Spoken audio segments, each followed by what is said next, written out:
जी। राधे राधे गुरु जी। हाँ जी, आपके चरणों में मेरा कोटि कोटि प्रणाम। खुश रहिए। गुरु जी एक क्वेश्चन है मेरा। बोलो। कुछ मेरे यार दोस्त हैं, हिंदू हैं वो भी, पर वो भगवानों को नहीं मानते। किसको मानते हैं? उनका बोलना ये है कि भगवान से ऊपर भी एक शक्ति है कौन? जिसको परमात्मा कहते हैं। अरे वो परमात्मा, भगवान, ईश्वर सब पर्यायवाची हैं। और ये मूर्ति पूजन को भी नहीं मानते। एक भी मूर्ति नहीं है, मतलब मंदिर में जाते हैं हम, पूजा करते हैं, घर में मूर्ति की पूजा करते हैं, वो किसी चीज़ को नहीं मानते कि बस एक शक्ति है ऊपर, अब वो एक ही दिव्य शक्ति है, ठीक है, वही सब कुछ है। उनको ले आना, हम समझाएंगे, हमसे बात करें वो आके थोड़ी सी, उनको ले आना। तो यही क्वेश्चन था गुरु कल जी कल कल प्रश्नोत्तरी में ले आना उनको। ये सत्य है या असत्य है? अच्छा ये बताओ, आपने अपनी माँ को देखा है? जी। अब जरा आंखें बंद करो और अपनी माँ को ध्यान लगा के देखो। माँ की आंखें कैसी, इमेजिन करो माँ की आंखें कैसी है, माँ के बाल कैसे है, माँ का स्वरूप, मुखमंडल कैसा है, जरा ध्यान करो। माँ एक कुछ सेकंड, माँ की छवि सामने आई? जी बिल्कुल। अब खोल लो आंखें। अब ये बताओ कि आपने जब माँ का चित्र ध्यान में देखा, इमेजिन किया, तो माँ की पूरी तस्वीर आ गई ना सामने? जी बिल्कुल। आ गई कि नहीं? अब सोचो कि जिस बच्चे का बचपन में ही माँ मर गई हो और उसने कभी तस्वीर भी ना देखी हो अपनी माँ की, उस बेटे से कहा जाए कि जरा तुम आंखें बंद करके माँ का ध्यान करो, तो क्या उसके ध्यान में कोई माँ आएगी? बिल्कुल नहीं गुरु जी। क्यों नहीं आएगी? क्योंकि माँ देखी नहीं उसने हाँ भाई, देखा है आपने। अभी यहाँ आपकी माँ है? जी। अभी आपकी माँ है? पीछे है ना? अच्छा ये बताओ बेटा जी। यदि आप अपनी माँ से 500 किलोमीटर दूर हैं और 500 किलोमीटर दूर होके भी आप अपनी माँ का ध्यान करेंगे तो आपके ध्यान में माँ आएगी कि नहीं? बिल्कुल आएंगे गुरु जी। अमेरिका जाके ध्यान करोगे तो आएगी कि नहीं? बिल्कुल आएंगे। क्यों आएगी? क्योंकि देखा है। और दूसरा बच्चा जिसकी माँ मर गई थी, उसने नहीं देखा तो उसके ध्यान में नहीं आएगी, क्योंकि उसने माँ को नहीं देखा ही नहीं। उसी तरह उनसे पूछना अपने दोस्तों के से कि भाई तुम यदि ध्यान करते हो तो किसका ध्यान करते हो?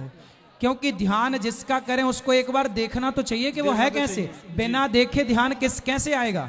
इसलिए हमारे यहाँ उस परमात्मा के चित्र को बनाया गया कि वो ऐसा दिखता है जैसे चोर को पकड़ने के लिए पुलिस क्या करती है, चोर का स्केच बनवाती है, और स्केच बनवा के चोर को पकड़ने में सहयोग कराती है कि स्केच कराता कि नहीं। उसी तरह वेद पुराणों में भगवान के स्वरूप का वर्णन है कि भगवान की आंखें कैसी, गाल कैसे, मुंह कैसा, बाल कैसे, कंधा कैसा, गला कैसा, चरण कैसा, एक एक अंग का वर्णन है। तो उस अनुसार आप इमेजिन, वो लिखा हुआ है, आप वैसा बनाते चलो। तो जब बनाया तो बिहारी जी का, गौरी गोपाल भगवान का वैसी छवि बन गई और उसी को मन मंदिर में बसा के उसी का ध्यान करो, वही भगवान है।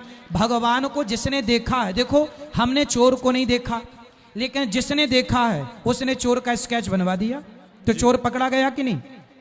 उसी प्रकार जिसने ईश्वर, हमारे ऋषि मुनियों ने परमात्मा को देखा है, उन्होंने लिखा कि वो भगवान दिखता कैसा है। वेदों में, पुराणों में यही तो लिखा है ईश्वर कैसा है।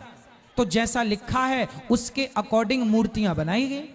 ये गोपाल जी देखो, लड्डू गोपाल जी के हाथ में लड्डू क्यों है? जब मैया यशोदा लाला को घुटनों के बल कन्हैया चलते ना, तो मैया बोली आजा लाला आजा, मेरी गोद में बैठ जा, मेरा दूध पी। तो जैसे ही कन्हैया भगवान मैया की ओर आए तो भगवान मक्खन का गोला लेके मैया की तरफ आए। तो जैसे ही मक्खन का गोला हाथ में आया और घुटनों के बल चलकर आए, वही छवि का वर्णन वेदों पुराणों में है। वही छवि ये है गौरी, ये देखो लड्डू गोपाल जी। गुरुजी हमको वैसे तो ही है, तो वही आकृति है, वही आंखें। अब अपने और कल्पना करो तो बेहतर होगा। हमको गुरुजी कोई भी सिंधे नहीं है, हमें कोई भी पता है, हमें तो भगवान क्या उनको है। मेरे भाई अपने उन दोस्तों को कल ले, उनको बोलना चलो तुम्हें डाउट है ना तो चलो, मार्गदर्शन से हटा रहे हैं ना, तो हाँ, वो चीज गलत है बस। हाँ नहीं, पूजा मत करो। हमारे घर में डेली रामचरितमानस का पाठ होता है। ऐसा है ना कि वो खुद गलत है, तो गलत है तो वो आपको भी गलत करना चाहते हैं। ऐसा है कि कल उनको मेरे पास लेके आना, यदि बोलना कि तुम्हें डाउट है, यदि वो सही निकले तो मैं उनकी बात मान लूंगा, और यदि मेरी बात सही निकली तो वो मेरी बात मान लेंगे। ठीक है, उनको बोलना कि तुम अपनी तैयारी करके चलो, तुम मेरे से प्रश्न करो, यदि तुम सही निकले तो मैं तुम्हारी बात मान लूंगा जी, मैं तुम्हारा चेला बन जाऊंगा, और यदि वो मेरी बात से सहमत हुए तो फिर उनको बोलना कि तुम्हें फिर इस राह पर चलना है। उनको ले आना, कल हो जाएगी बात। ठीक है, यही कल आना, तो उनको लेके यहीं बैठना जहां भी बैठे। आज ही इधर ही, कल प्रश्नोत्तरी। ठीक है, राधे राधे गुरु जी। जी।